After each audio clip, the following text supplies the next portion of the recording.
في الفيديو ده هتكلم عن مفهوم ال NOI او النت اوبريتنج انكم اللي هو صافي الدخل التشغيلي، اللي انا بعتبره شخصيا اهم نقطه انت لازم تخلي بالك منها كويس قوي في ايا كان نوع الاستثمار اللي انت قررت تستثمر فيه فلوسك، ايا كان نوع المجال اللي انت هتحط فيه فلوسك. اهم حاجه تبص عليها هي ال NOI.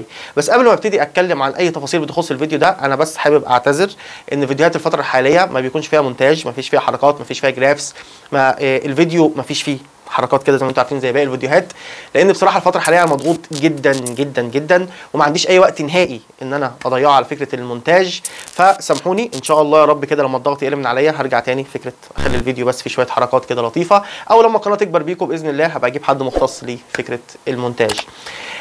فالفترة الحالية بحاول يبقى الكلام في الفيديو كونسايز جدا، مركز جدا على النقط اللي انا عايز اوضحها بشكل كافي من غير ما اتكلم كتير، وفي نفس الوقت باسلوب تكون انت فاهم انا بتكلم عن ايه. نرجع تاني لموضوع الحلقة. موضوع الحلقة انا عايزك تفهم كلمتين اتنين. اول كلمه معانا هي ال NOI اللي هو موضوع الحلقه نفسه، تاني كلمه معانا اللي هي الكاش فلو. بالنسبه لمفهوم ال NOI او صافي الدخل التشغيلي، ايه القاعده بتاعته او الايكويشن بتاعه، المعادله بتاعته هي المعادله اللي طالعه قدامكم دي، تمام؟ المعادله دي لما احنا جينا طبقناها على ارض الواقع اللي هي بتعادل ايه، عشان ما تعبكش انك تقرا الكلام المكتوب قدامك ده، اسمعني احسن. تخيل معايا ان انت رحت اشتريت بيت ب $80,000، بعد كده صرفت على البيت مصاريف بتعادل مثلا ما بين اصلاحات صلحت فيه حاجات، تسجيل البيت، الاجراءات، العموله اللي انت دفعتها للسمسار، كل الحاجات دي صرفت 10، يبقى كده البيت كلفك 90. بعد كده انت بعت البيت ب 100 على سبيل المثال. النت اوبريتنج انكم او ال NOI صافي الدخل التشغيلي ده بيساوي ايه؟ بيساوي ال 100 بتشيل منها ثمن البيت الحقيقي اللي هو ال 80 ناقص ال 10 اللي انت دفعتها على الاصلاحات، يعني 100 ناقص 90 اللي هي 10. انت اهم حاجه بقى بعد كده بعد ما تطلع ال NOI تعرف النسبه كام. ال NOI percentage دي اهم حاجه، ان انت تاخد ال 10 دي، تعرف ال 10 دي بتمثل كام في المية من المبلغ اللي انت دفعته. فكل واحد ايا كان انت بتحسبها ازاي، انا بالنسبه لي بحسبها باخد السعر الاجمالي اللي هو 100 بقسمه على 90، كل البيت كلفني كام ناقص 1%. بالطريقه دي انا بعرف البيت انا طلع لي بصافي ربح كام. لان الفكره هنا عشان بس انت ما تكونش دماغك تتوه، في حد يجي يقول لك على فكره في واحد حط فلوسه وفي خلال شهرين ثلاثه جاله $30,000 مكسب. اوكي، بس هو حط كام؟ دي النقطة اللي انت لازم تسألها، هو حط كام؟ ممكن واحد حط 50 مليون وجاله $30,000 مكسب ولا حاجة. ممكن واحد تاني حط $100,000 وجاله $30,000 بعد شهرين، اوكي ده كده حاجة حلوة قوي، ده كده 30%، لأن هو برسنتج هنا نسبة الصافي الدخل التشغيلي 30%. فأهم حاجة انت تعرف الحاجتين دول، تعرف الراجل ده حط كام، وبعد كده تعرف نسبة الربح اللي طلعت كام، وتعرف بقى النسبة في الإجمالية اللي في الآخر دي كام. دي الحاجة اللي انت تبص عليها. تاني نقطة معانا هنتكلم فيها فكرة الكاش فلو اللي هو التدفق النقدي. وانا ليه هنا مدخل موضوع التدفق النقدي او الكاش فلو؟ هقول لكم ليه دلوقتي. لان بمنتهى البساطة روبرت كيوساكي، واكيد انا هنا مش في مجال ابدا ان انا انتقد واحد زي روبرت كيوساكي صاحب كتاب بور داد ريتش داد، بس انت لازم تبقى سامع كل اللي هو بيقوله عشان تعرف تقول هو ليه ما بيفضلش اللي انا هقوله دلوقتي. روبرت كيوساكي ما بيفضلش نهائي فكرة الهاوس فليبنج، اللي هي فكره يعني ايه الهاوس فليبنج؟ يعني انك تشتري بيت مش متظبط تاخده تظبطه وبعد كده بتعيد بيعه.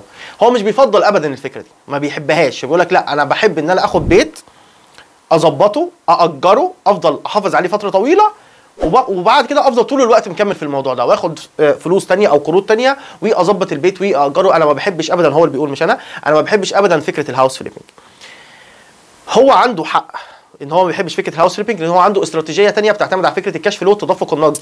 الكاش فلو ده يعني ايه؟ يعني ان انت في اخر كل شهر بيخش لك فلوس، بيخش في جيبك فلوس في اخر كل شهر، حتى لو مبلغ بسيط. انت حاطط فلوسك في اصل ما يعادل البيت في هذه الحاله، يعني انت حاطط فلوسك في بيت، انت بتاجر البيت في كل شهر، البيت عمال يجيب لك فلوس. هو بيحب الطريقه دي.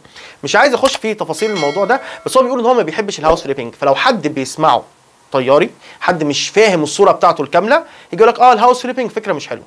بالعكس، انا هنا حابب اوضح النقطه دي جدا.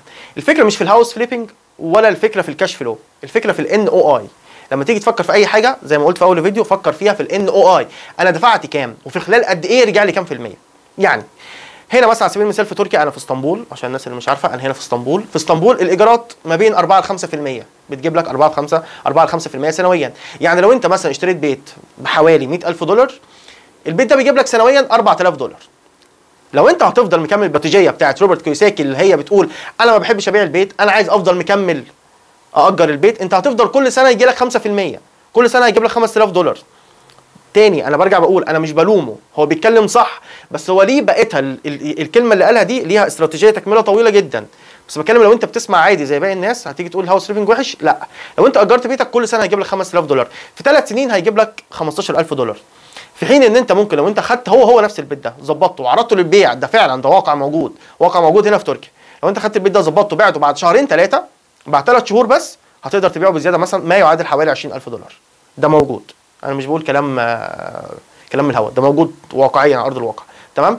فانت في الحاله دي انت ال $15000 اللي انت جبتها عن طريق ايجار البيت اللي انت جبتها في 3 سنين، انت جبت اكتر منهم او جبت زيهم في خلال 3 شهور عن طريق الهاوس فليبنج.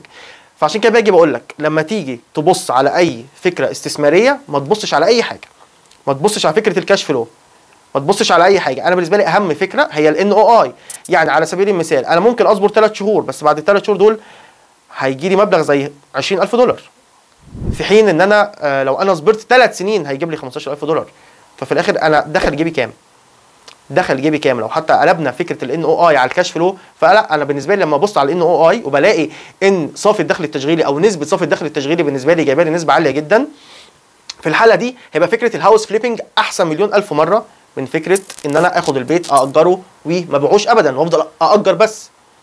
تاني انا بقول مش بنتقد روبرت كيوساكي، مش انا اللي هنتقد روبرت كيوساكي في الاخر يعني. تمام. هو عنده استراتيجيه ليها تكمله، الجمله اللي قالها دي واللي هو بيقوله ده ليه تكمله طويله عريضه ومش وقت اتكلم فيها في الفيديو ده، هبشرحها لكم في فيديو تاني. هو عنده حق بس لما تكملها على بعضها، لو خدت لحد هنا زي ما الفيديوهات عامه وزي ما الناس ما بتتكلم عامه عنه هتبقى الصوره بالنسبه لك غلط. بالعكس، انت اهم حاجه عندك تشوف انت دفعت كام، الموضوع كلفك كام، في الاخر كسبت كام، شوف نسبه الربح دي كسبتها في قد ايه، النسبه دي اللي طلعت لك في قد ايه وقت، ساعتها هتعرف كويس. انت لو حطيت فلوسك في البنك، البنك هيدي لك فايده كام في الميه؟ 10% على سبيل المثال في السنه.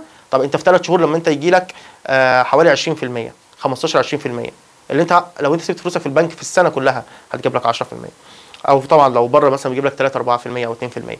فارجع تاني واقول عشان بس يبقى الموضوع واضح، اهم حاجه كويس مش انك تركز على فكره الكاش فلو، لا، انا اهم حاجه بالنسبه لي ان اركز على فكره الان او اي، صافي الدخل التشغيلي، انا صرفت قد ايه واللي انا هيجي لي منه قد ايه. فبالتالي لو خدنا الكلام ده طبقناه على اي مشروع انت بتفكر تخش فيه ايا كان ايه نوع المشروع، عايز تشتري بيت، عايز تشتري عربيه وتبيعها، عايز تخش مع صاحبك في مشروع، عايز انت تحط، شايف صاحبك شغال في مشروع كويس قوي وعمال يكسب، فانا عايز احط معاه فلوسي، هو الراجل كده شغال في فلوس، هو كده شغال في المشروع، انا هديله فلوسي وهو بعد كده يديني نسبه منها. هتقيس على ايه؟ على الان او اي. الان او اي هي نسبه صافي الدخل التشغيلي، واهم حاجه المده، خلال قد ايه انا هيجي لي النسبه دي. ما تبصش على الرقم، بص على النسبه. ما تبصش على الرقم، بص على النسبه. زي ما قلت في المثال، ما تبصش ان انا هيجي لي مثلا $30000 مكسب وانا حاطط $5 مليون، دي نسبه سيئه جدا، ايه النسبه دي؟ لا، اهم حاجه تبص على النسبه مش على الرقم، ما يغركش الرقم من كام، تبص على النسبه دي اول حاجه والمده.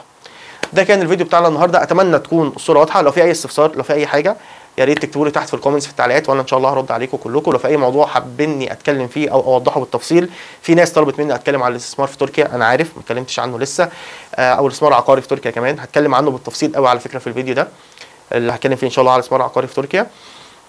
في ناس طلبت مني اتكلم فيه مواضيع ثانيه ان شاء الله هتكلم فيها. ولو اي حد عنده اراء او عنده اي تعليق، اتمنى ان يكتبوا لي تحت في الكومنتس، وانا شاكر ليكم جدا. وزي كل مره في اخر كل فيديو، خلي بالكم على نفسكم وخلي بالكم على الناس اللي بتحبوهم كويس قوي، واشوفكم في فيديو جاي باذن الله. سلام.